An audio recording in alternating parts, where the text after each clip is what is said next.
거기다 일본도 마찬가지입니다. 저는 뭐 그렇게 반일은 아닌데 이런 거 보면서 일본을 신뢰하지는 않아요. 전혀. 일본이 사고를 많이 쳤습니다. 1945년 8월에 관동군 무기를 몽땅 소련한테 줬죠. 저건 뭐냐면 관동군 무기를 몽땅 모택동한테 준 겁니다. 중국 적화하라고 한 거예요. 1959년 12월부터 1984년까지 25년 동안 제1교포 북송이 있었습니다. 그리고 1945년부터 2001년 11월까지 무려 56년 동안 조청년을 방치했습니다. 그리고 1978년에는 영해를 축소했습니다.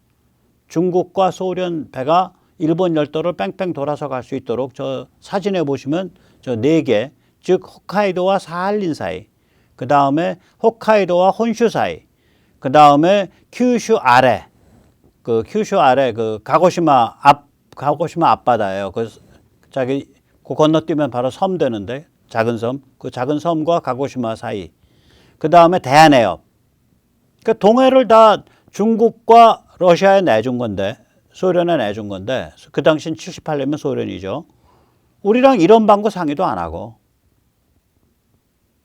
동해가 혼자 바다인가?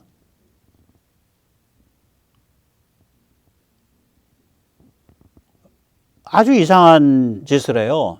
저기도 베베 꼬여 있다고요. 저 사진은 저 왼쪽에 있는 흑백 사진은 1974년 8.15 경축식 날 저게 장충체육관이었죠. 예, 저기 그 문세광이라고 조총련의 극렬군자가 권총을 갖고 들어와서 총을 쏴서 그때 이제 박정희 대통령은 저기 포디움이죠. 저 연단에서 저걸 하다가 앞에서 총을 꺼내서 딱 튀어들어오는 걸 보고 야전에서 훈련된 사람이니까 연단 아래로 탁 수그렸어요. 박 대통령은. 근데 문세광이 오면서 박 대통령 쏠라 그러다 안 되니까 옆에 있는 저 유경수 여사를 쐈다고요. 그래서 유경수 여사가 이마에 맞고서 숨진 사건이죠. 저게 74년입니다. 자, 저거 정도가 터지면은 제1교포 북송 그만둬야 되는 거 아닌가? 그 후로도 10년을 더 했습니다. 저 정도가 터지면 조총련을 단속해야 되는 거 아닌가? 그 후로부터도 27년을 더 조총련을 방치했습니다. 저 정도가 터지면은 영해 축소는 안 했어야지. 저희들이 무슨 애들일지 모르는데. 근데 그로부터 4년 후에 영해를 축소해서 동해를 중국과 러시아에 내줬습니다. 심지어는 북한 배도 저렇게 뺑뺑 다닐 수 있어요. 국제 자유통행로니까. 무슨 생각을 하는 애들인지 모르겠어. 그래서 일본의 흑역사를 보고 있으면 얘들 뒤가, 근데 이제 큰 사고는 못 쳐요. 미군이 주둔하고 있고 여러 가지 큰 사고는 못 치는데 얘들이 뭐 우리랑 뭐 전쟁하거나 저는 그런 사고는 아니고, 그러니까 많이 믿지를 못하는 거예요. 이게 이제 4대, 일본의 4대, 1945년 이후, 45년 8월 1일 이후에 네 건에 걸친 대형 사고거든요, 이게. 제가 보기에는. 우리랑 직결되어 있는. 그래서 나중에 제가 이런 점에서 일본에 대해서 지극히 비판적이고 지극히 의심을 많이 해요. 뭐 반일은 아닌데 이건 반일이 아닌데 그냥 현실이죠, 뭐.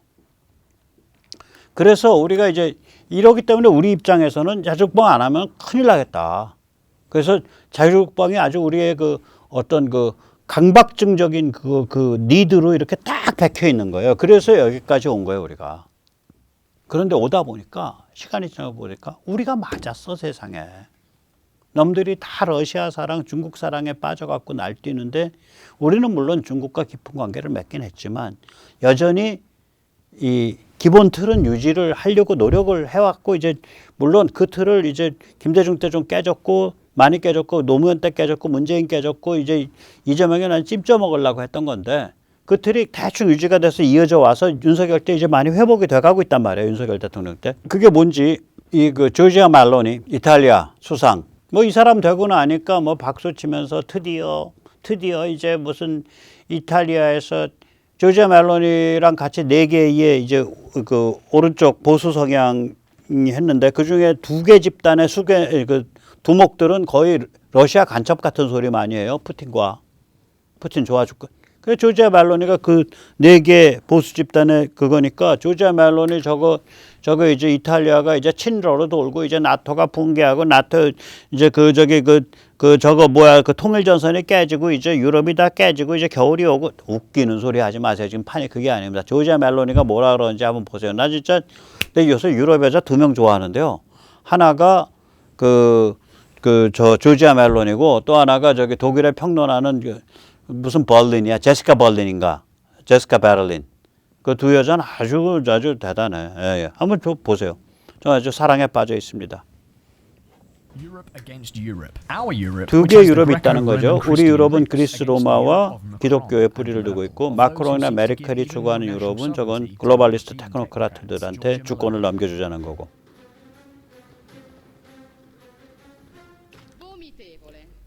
지금 마크론이 그 너희 그거 제대로 처신 안 하면 너희 이탈리아 EU에서 그 할당금 못 지불하게 할 거야라고 모욕을 하니까 프랑스를 그냥 까버리는 거예요.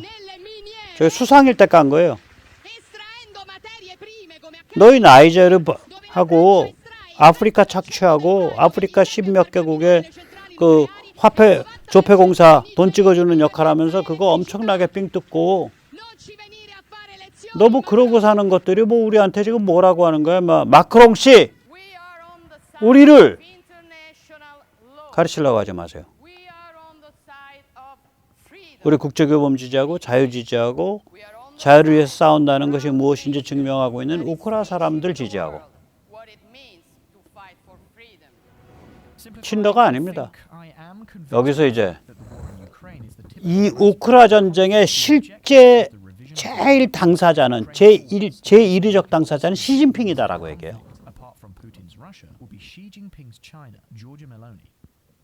우크라 전쟁의 제1위적 당사자는 제1 당사자는 시진핑이다. 지금 멜로니가 그 말하고 있는 거예요. 백모가 해오던 얘기, 우리가 해오던 얘기 똑같은 거 아니에요. 우크라 전쟁에서 러시아가 이기게 되면 시진핑 기고만장해서 이제 세계 질서 무너지고 난리 나는 거다. 우크라 전쟁의 제1 당사자는 시진핑이다. If Ukraine falls, 우크라가 패배한다면, if the West weakens, 서방이 물러난다면, the big winners of the conflict, 우크라 전쟁의 거대한 승리자는 apart from Putin's Russia, 뭐 러시아 푸틴 별개로 한다면 will be Xi Jinping's China, 시진핑이 다스리는 차이나다. 아주 훌륭하죠. 그러니까 이건 뭐였어요? 우리가 이때까지 해오려고 했던 냉전 게임이 옳았다. 그러니까 백모도 이제 더 이상 수국골통 전쟁광이 아닌 거예요. 그리고 백모를 수국골통 전쟁광이라고 몰아붙이는 그런 소리를 하는 종북, 그 다음에 종종 좌빨뿐만이 아니라 거기에 부안해 동안 안철수 같은 자들, 지금 세상에 빨갱이가 어딨남냐 하는 그런 자들이 더 웃기는 자들인 거야. 그리고 우리 같은 사람들, 태극기 들은 사람들, 한국의 자유보수 공화국을 지켜야 된다는 사람들, 이게 맞았던 거예요. 지금 때가 온 거예요. 때가 온 겁니다. 뭐 돈이 되는 때는 아닌데 가치관, 관점에서 이쪽의 때가 온 거예요. 그러다 보니까 유럽의 자유벨트, 다시 말하자면 이제 이게 노르웨이, 핀란드, 그 노르웨이, 핀란드는 다 러시아랑 접경이죠. 그다음 발틱 3국 러시아랑 접경돼서 안보가 위협받는 데죠. 폴란드 러시아 접경이죠. 우크라이나 러시아 접경이죠. 자, 그럼 여기까지가 몇 개냐면 노르웨이, 핀란드, 발틱 3국 5개, 7개 나라고 그 바로 뒤에 있는 나라들이 이제 위협받는 나라들이 체코랑 슬로바키아랑 그 몰도바하고 루마니아인데 몰도바 루마니아는 사실 같은 나라예요. 그래서 루마니아랑 3개입니다. 그 바로 2선이. 그래서 10개 나라 이게. 저 위에 북극해, 발틱해, 흑해. 3개 바다. 벨트예요. 자유벨트. 그리고 흑해를 기점으로 해서 옆구리를 푹 치고 들어가서 그 10개에 2개가 더 붙죠. 조지아랑 아제르바이잔. 그리고 그 2개 붙은 김에 카스피에 탁 건너뛰면은 중앙아시아에 석유가스 3탄이 나오죠. 그게 카자흐스탄, 우즈베키스탄, 투르크메니스탄. 그 3탄 나온 김에 중앙아시아에 석유가스 안 나온 2탄까지 더 붙이면 그게 뭐냐면은 타지키스탄, 키르기스탄이죠. 이게 지금 같이 움직이고 있는 거예요, 이렇게.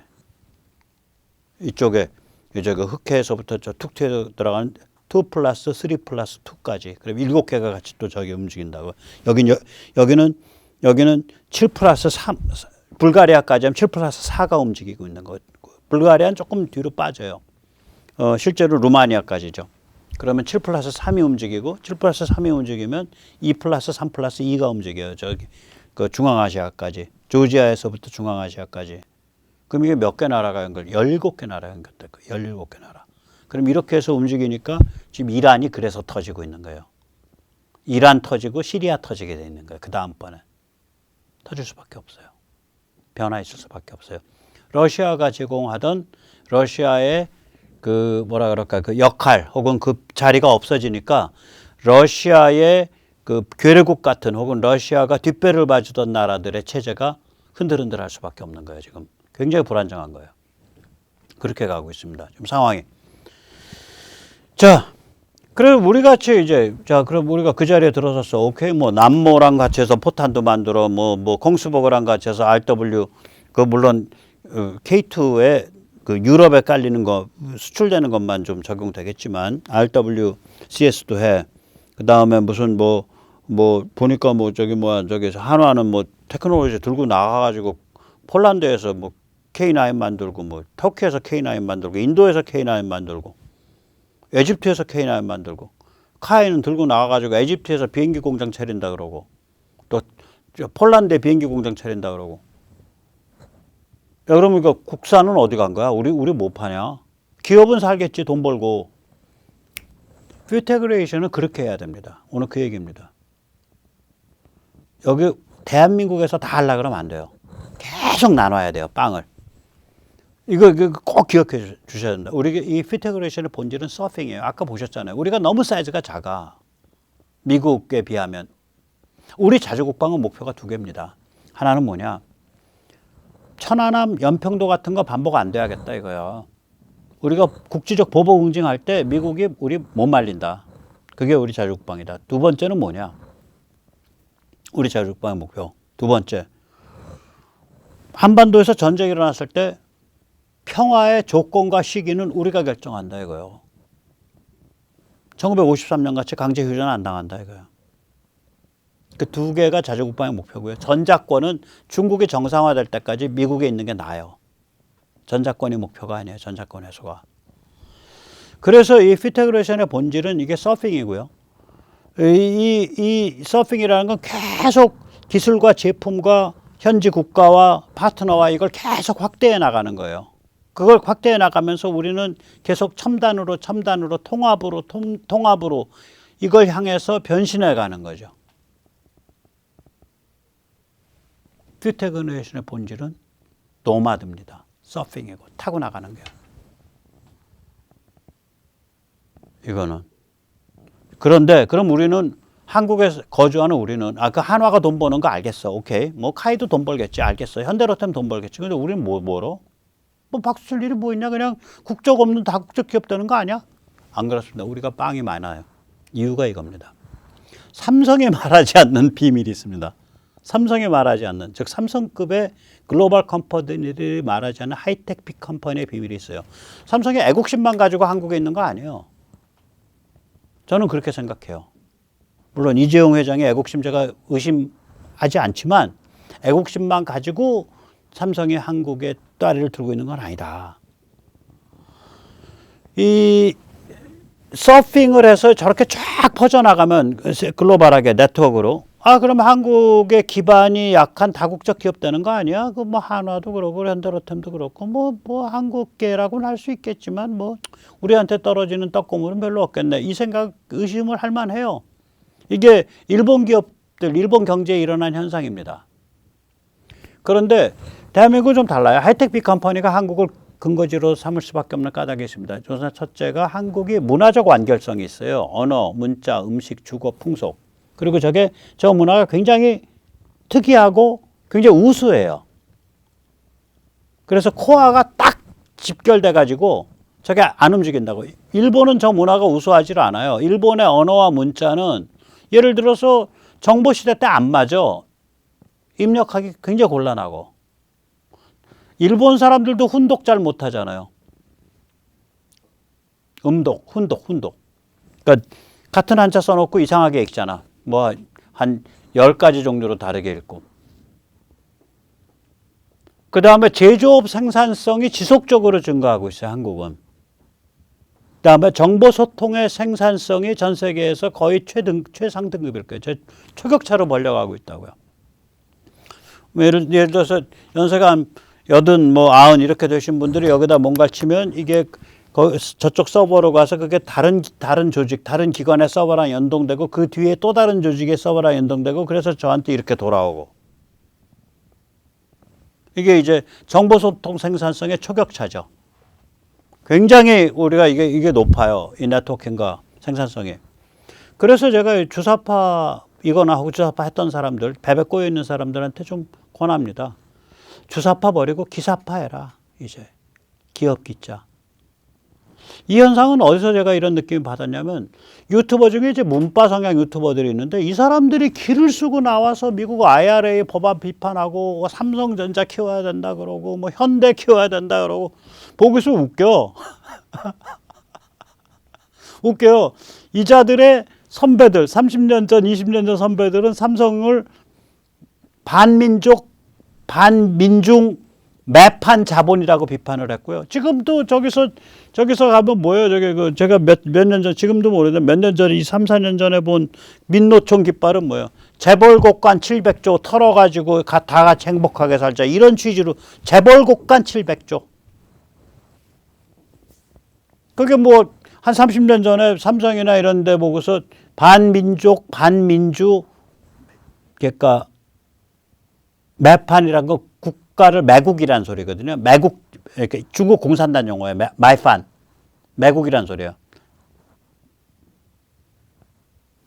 매판 자본이다라고, 매판 자본이다. 마이판 자본이다라고 비판을 하던 그런 계보에 있는 사람들이란 말이죠. 문파 성향 유튜버들이. 근데 이제는 막 저는 오히려, 야, 그 뭐 IRA 해봐야 그거 갖고 현대차가 많이 손해보겠냐. 그냥 손해보는 척하고 죽는 소리 하면서 그거 거꾸로 돌아서 뒤치는 거지. 기업이라는 게. 저는 오히려 느긋한데 막 떠드는 거 보고 주사파 그만두고 이제 기사파 하세요. 자, 여기서 다시 우리가 자주국방에 대해서 좀 생각을 해보겠습니다. 예를 들면은 저는 핵 무산이나 괴물 첨단 빼고 몽땅 다 하는 게 자주국방이다. 아까 저런 식으로 멀티 도메인, 다영역, 융복합 플랫폼 통합. 그러니까 멀티 도메인 퓨테그레이션을 하는 게 한국 국방부 전략이고 군수산업의 전략이기 때문에 핵무기랑 해구산이랑 괴물 첨단 빼고는 다 한다. 예를 들어서 같은 원자력 추진 잠수함이라도 핵탄도미사일을 쏘는 오하이오급의 핵탄도미사일 SSBN은 아니지만 상대방의 항공모함과 함정을 때려잡는 데 쓰는 항공모함, 함정, 잠수함을 때려잡는 데 쓰는 공격원잠, 헌터킬러 원잠, SSN. 그거는 우리가 한 10척 가져야겠다. 문재인이가 소형 원자로 개발 늦췄지만 지금부터 열심히 해서 우리가 한 10척 가져야겠다. 저거. 그 다음에 예를 들면 이런 거죠. 여기 이제 이게 이제 헬기가 이렇게 그림으로 나와서 저게 얼마나 큰지 잘 모르실 수 있는데, 저 디파이언트 X 헬기요. 동축반전이라 그래. 두 겹 있는 거. 저 동축반전 있는 게 두 급이 있습니다. 디파이언트 X는요, 최대, 마력수가 12,000마력까지 올라가요. 12,000마력이면 그 괴물같이 큰 헬기 있잖아요. 시누크가 9,000마력밖에 안 됩니다. 9,000마력에 9,000마력보다 3,000마력이 더 센 거예요. 디파이언트 X가. 택할 수 있는 엔진 최대치를 쓰면 그렇게 돼요. 그게 5,000마력짜리가 있고 6,000마력짜리가 있고 두 개 쓰니까. 무시무시한 거죠. 그 다음에 이제 저런 종류의 그럼 대형 헬리콥터가 우리가 필요하겠냐. 12,000마력짜리. 저는 아니라고 봐요. 왜냐면 저건 사서 쓰면 된다. 필요한 거. 우리가 뭐 한 10대나 20대 쓰면 되는데. 그럼 저거 밖에 팔 수 있지 않냐? 아니다. 우리가 그래도 내부가 한 몇 년에 걸쳐서 한 100대, 200대는 쓴다고 생각했을 때 군에서. 민수는 또 다른 거고요. 민수는 또 100여 대 쓰죠. 잘하면. 그거 아니 뭐 저거는 우리가 키가 써봐야 20, 30대, 뭐 40, 50대 쓰기 때문에 밖에 팔 수도 없어요. 왜냐면 저 미국에 팔고 다니는데 그 규모를 못 따라가요. 저 미국 미 육군에서 한 저거 몇백 대 쓴다고요. 한 5, 600대씩. 그 규모 못 따라가요. 그 다음에 이제 NGAD, 저 미국의 차세대 전투기, 저건 아직은 이제 그 출고 시까지는 아직 한참 남았습니다. 몇 년 더 기다려야 돼요. 몇 년, 한 3, 4년. 그 이상 기다릴 수 있어요. NGAD. 저게 엔진이 한 9만 파운드 나올 거예요. 애프터 바나 기준. 그 다음에 저거 기준 한 7만 파운드, 6만 5천 파운드 나올 거예요. 드라이 기준. 그러니까 괴물과 같은 비행기예요. 말이 전투기지. 저거는 이제 미 공군에서 NGAD가 어떤 형상인지 공식적으로 밝혀진 건 아무것도 없고요. 저 형상은 미 공군에서 팜플렛에 썼던 형상이에요. 그래서 저게 아마도 미 공군에서 생각하고 있는 형상과 제일 가까울 것이다. 즉 꼬리 날개 보면 세워졌다가 눕혀졌다 할 수 있게 돼 있죠. 그 다음에 요번에 이제 출고식이 12월 달에 있는 B-21. 지금 쓰고 있는 스텔스 전익기, 스텔스 플라잉 윙 그 전략 폭격기보다 사이즈가 좀 작죠. 그 대신에 이제 여러 가지 첨단 전자 장비가 엄청 들어가 있는 애인데 저 B-21에 저런 것들을 우리가 저거 뭐 개발하겠냐. 저거보다 훨씬 싸고 작게 해서 우리는 중국만 겨냥하면 되니까 무인기로 하면 된다 우리는. 그게 이제 우리 가오리가 그거죠. 저거보다 훨씬 싸고 작죠. 근데 뭐 저게 우리 가오리가 한 10시간 채공할 거예요. 10시간이면 10,000km거든요. 제가 시간당 한 1,000km, 900km 가는 애니까. 그럼 10,000km면은 뭐 작전 범위가 한 4,000km 나오는 건데 최소. 그럼 됐다. 우린 중국만 딱 보고 있으면 되니까. 그래서 저런 것들은 우리가 돈 들여서 할 필요가 없다. 저게 B-21도 저게 한 대당 거의 한 6, 7천억, 1조 가까이 될 거고요. B-21이 획득 목표가가 5천억이에요. NGAD가 B-21보다 획득 목표가가 조금 높을 겁니다. 5천억에 5억 달러, B-21이 획득 목표가가. NGAD가 한 대당 6억 달러 뭐 이렇게 할 거예요. 1조 가까운 돈이에요. 그러니까 저런 괴물과 같은 최첨단, 저거는 뭐 저거까지는 갈 필요가 없다. 중국이 저거까지 못 가요. 중국이 가는 정도까지 가면 된다 우리는. 그거보다 좀 좋게. 그 다음에 이제 아까 전에 이것이 기회 날 때마다 말씀드릴게요. 우리가 이제 그 자유보수의 자주국방은 국지적 보복을 결정해서 실행할 수 있는 힘. 그 다음에 격돌이 일어나면 휴전, 그러니까 평화의 조건과 시기를 결정할 수 있는 힘. 그게 이제 우리 자유보수의 자주국방이고요. 이 항모, 이건 뭐 중국에 이렇게 A2AD, 그러니까 반접근 지역 거부가 1차, 2차, 3차선이 이렇게 되어 있는데 항모 어디다 갖다 놓겠냐. 항모를 안 갖다 놓는다면 함재기는 어디다 갖다 놓겠냐. 그리고 전술핵은 말씀드렸지만 미군 공군기지가 있다는 얘기는 전술핵이 있다는 거랑 똑같은 얘기예요. 지상 배치 전술핵은 미국에 존재하지 않으니까.